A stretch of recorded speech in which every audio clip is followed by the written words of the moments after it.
সাগরে সৃষ্ট নিম্নচাপটি এখন লঘুচাপে পরিণত হয়েছে। এর প্রভাবে দেশের উপকূলীয় অঞ্চলে অস্বাভাবিক জোয়ারে কোথাও কোথাও নিম্নাঞ্চল প্লাবিত হয়েছে। এমন পরিস্থিতিতে আগামী 5 দিন দেশের বিভিন্ন অঞ্চলে বৃষ্টি অথবা বজ্র বৃষ্টি সহ কোথাও কোথাও ভারী বর্ষণ হতে পারে বলে জানিয়েছে আবহাওয়া অধিদপ্তর।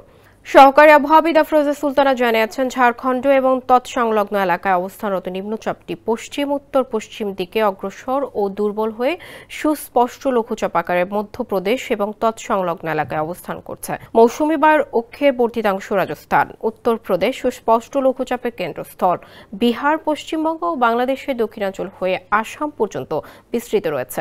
ওয়ালটন এখন দেশের সীমানা পেরিয়ে পৌঁছে গিয়েছে 50টিরও বেশি দেশে। ওয়ালটন, ঘরে ঘরে বিশ্বজুড়ে।